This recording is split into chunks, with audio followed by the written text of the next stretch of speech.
I used to believe that nothing could ever come between me and Alina. She wasn't just my best friend.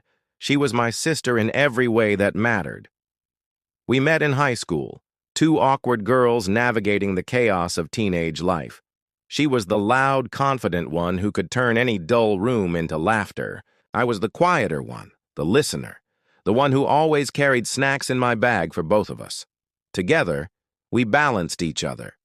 People used to joke that if you saw one of us, the other wasn't far behind. Even after we graduated and life began to shift, our bond remained unshaken. She knew my secrets, my fears, my silly crushes, and my family drama. And I knew hers, or at least I thought I did. My family was small and close-knit. My two brothers, Daniel and Hamza, were my world.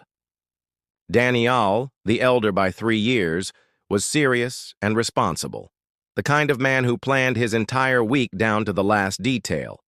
He was already working in finance, steady and reliable. Hamza, on the other hand, was a whirlwind. 2 years.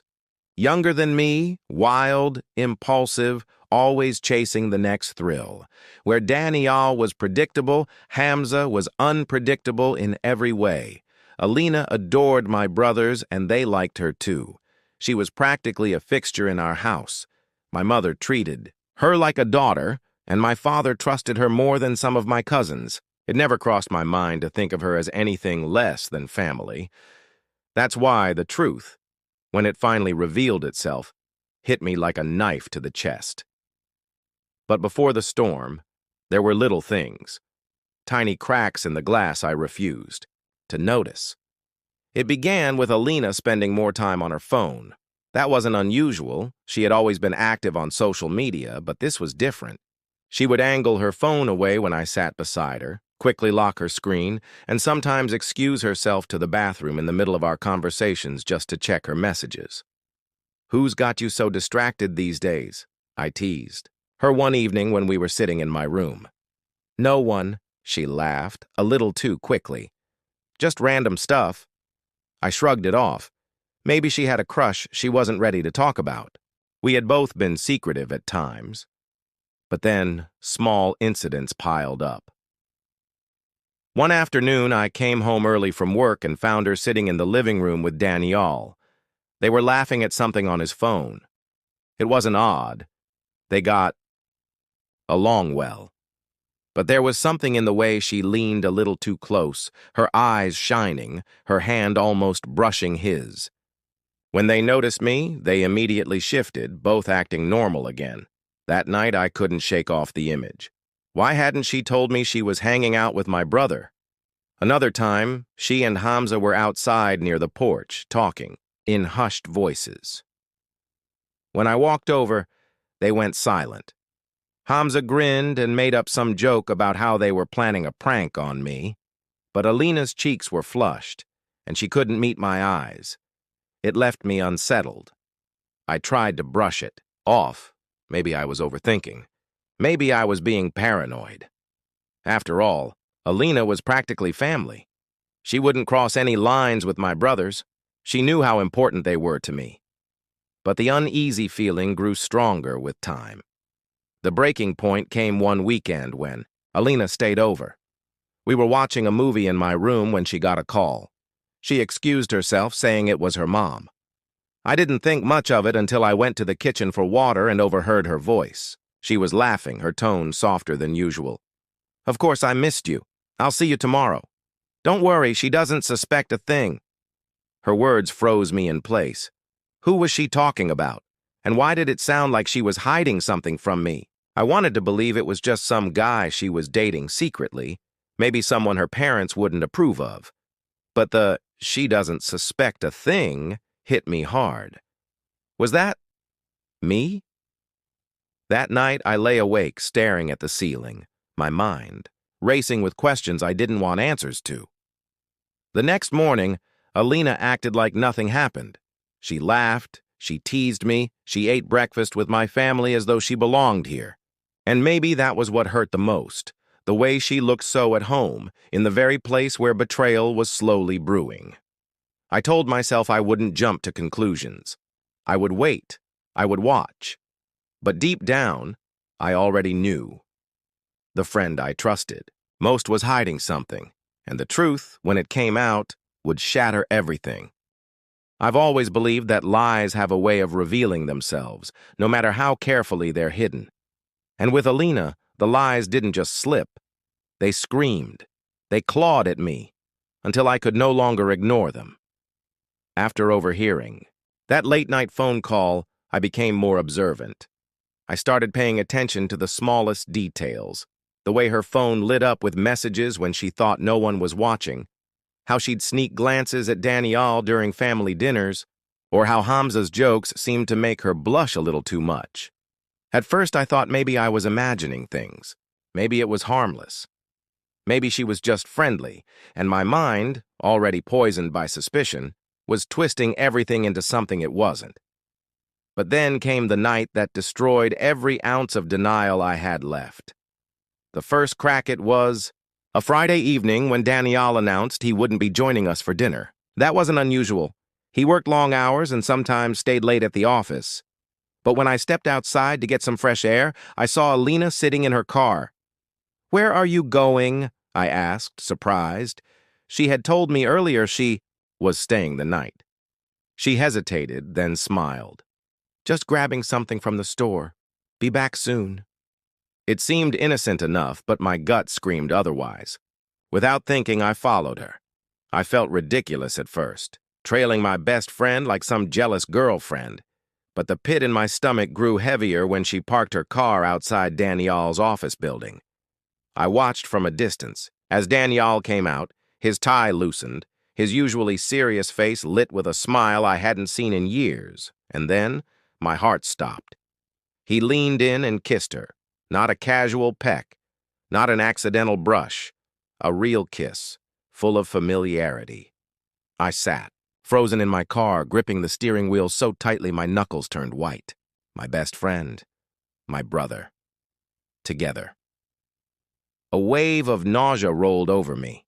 I wanted to scream, to run out and demand answers, but my legs refused to move. Instead, I stayed there, invisible in the shadows, as they drove off together.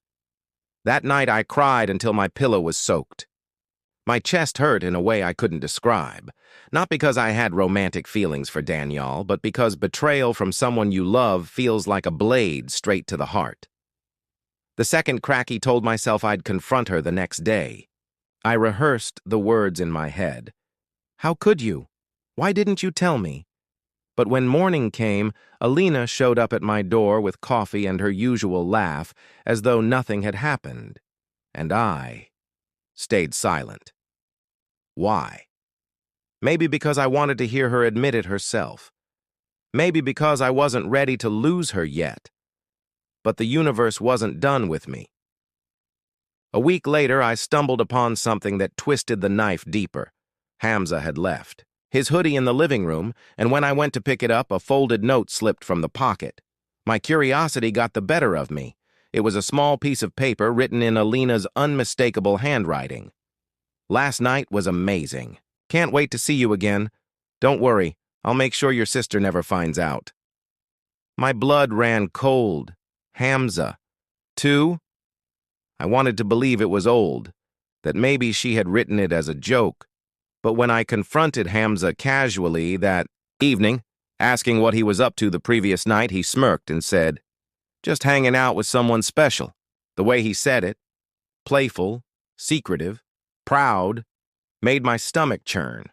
It wasn't just Danielle, it was Hamza, too. Alina, my closest friend, my chosen sister, was double dating both of my brothers. The breaking point.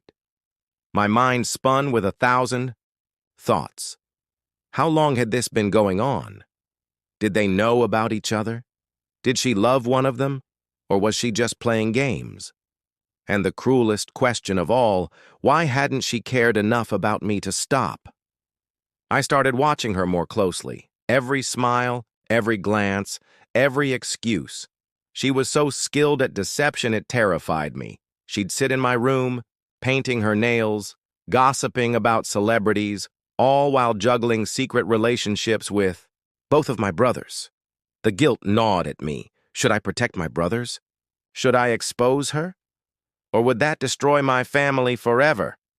I avoided Alina for a few days, claiming I was busy with work, but she was persistent.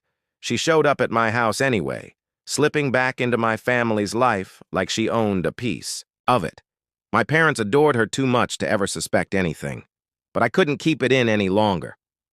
One night, as we sat in my room, I finally asked her straight out, "Alina, are you hiding something from me?" Her eyes flickered, just for a second. Then she laughed, waving me off. "Why would I hide anything from you? You're my best friend." The word best friend felt poisonous on her tongue. I stared at her, my chest aching, wanting to scream the truth I now carried like a secret burden. But I didn't. Not yet. Because deep down I wanted to see how far she would go. A dangerous game. The next few days were torture. Every time I saw Danielle texting, with a small smile every time Hamza left the house late at night, my blood boiled. They had no idea. They were blind to the fact that the same girl was stringing them along. I was torn between rage and heartbreak. Alina had been my safe place, the person I ran to when life was too much. And now, she was the person destroying the people I loved. But part of me still clung to the hope that maybe, just maybe, there was an explanation. That maybe it wasn't what it seemed. That hope died the night I caught her red-handed. I had gone to Hamza's room to borrow his charger, and when I pushed open the door, I froze. Alina was sitting on his bed. Their hands were intertwined. She looked up, and for the first time, her mask slipped. Guilt flashed across her face before she quickly forced a smile. "Hey," she said casually, as though nothing was wrong. "We were just talking." Talking. On his bed, with that look in her eyes. I didn't say anything. I couldn't. My throat burned with words I couldn't force out. Instead, I turned and walked out, my vision blurring with tears. The weight of the truth that night, I locked myself in my room and thought about everything, every laugh we shared, every secret, every moment I had defended her when others doubted her. And all along, she had been weaving a web of lies around me and my brothers. The betrayal was too much to carry alone. But I couldn't tell Danielle and Hamza, not yet. Not until I figured out how to do it without breaking them apart completely. Because no matter what happened, the truth was going to destroy us all. And Alina, the girl I once called my closest friend, was the one holding the match to burn it all down. I had never known silence could feel so heavy. It pressed against my chest, suffocating me, every time I sat at the dinner table with my family. Danielle on one side, checking his phone with a faint smile. Hamza on the other, grinning at messages. He refused to show me. And across from them, Alina, sitting there as though she belonged, laughing at my father's jokes, helping my mother serve food, pretending she wasn't the reason my world was crumbling. I couldn't do it anymore. For days, I wrestled with myself. Should I stay quiet to protect my brothers' hearts? Or should I finally rip off the bandage and expose the rot festering? Underneath? Every time I looked at Alina, the answer grew clearer. She wasn't going to stop. She was comfortable, confident, playing her game with both of them. And I was done being silent. The night it happened, I hadn't planned it. But maybe betrayal has a way of boiling over until you can't hold it inside. The first blow we were in the living room, the whole family gathered. Danielle had just come home from work. Hamza was joking around, and Alina was, of course, right in the middle, leaning casually against the couch. I looked at her, and suddenly, I couldn't hold it anymore. "So," I said, my voice sharp, cutting through the laughter. "Tell me, Alina, do my brothers know about each other?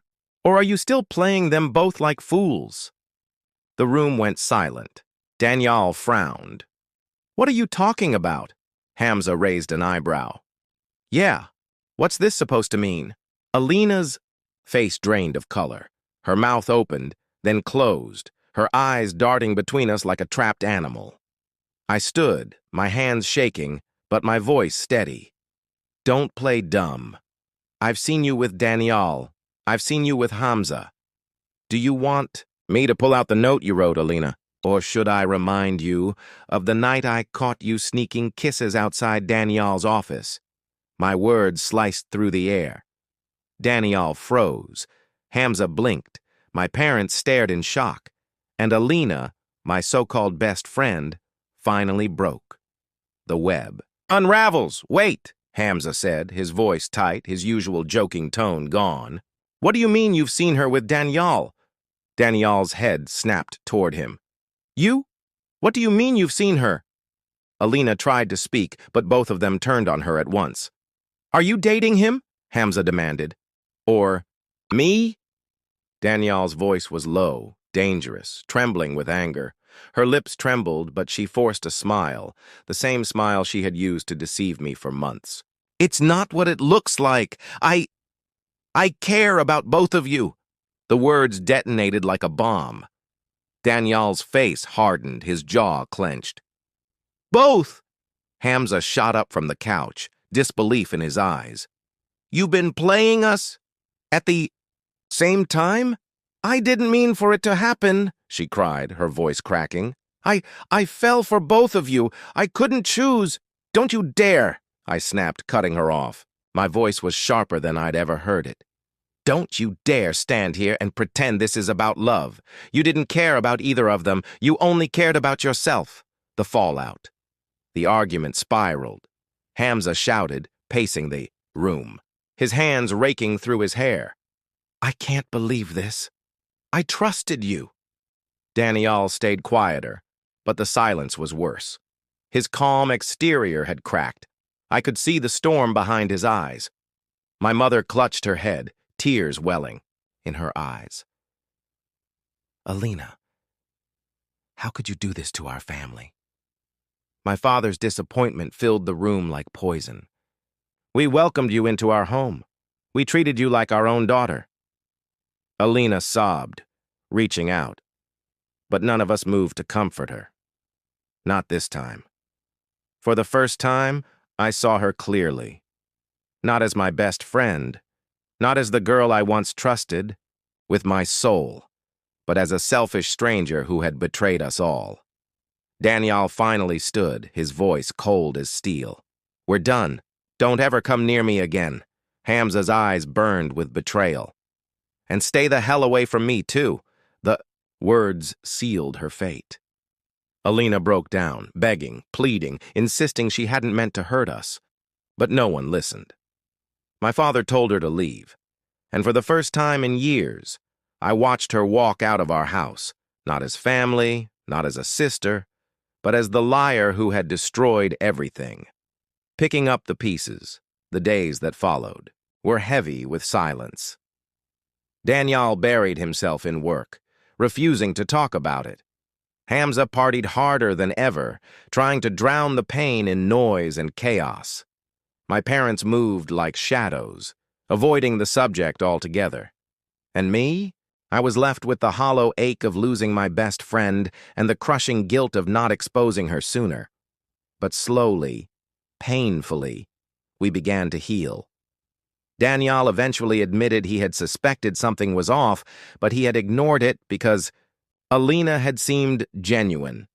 Hamza confessed that he had fallen for her charm without thinking twice.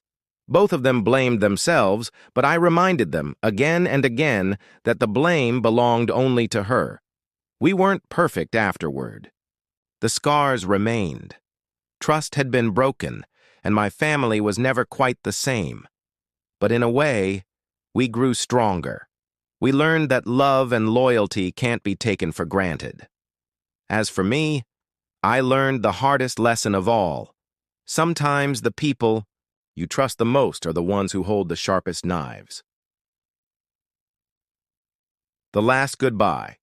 Months later, I ran into Alina by chance at a cafe. She looked different, tired. Her usual spark dimmed. When she saw me, her eyes filled with tears. I'm sorry, she whispered. I nodded, but my chest felt hollow. I know you are, but sorry doesn't erase what you did.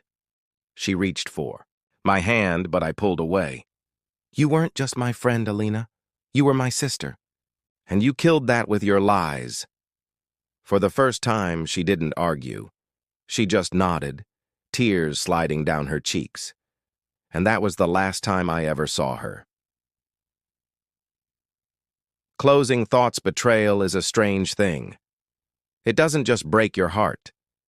It changes you. It makes you question everything, even yourself. But it also teaches you to see people for who they really are, to guard your heart more carefully, to appreciate the ones who truly stand by you. Alina was my closest friend.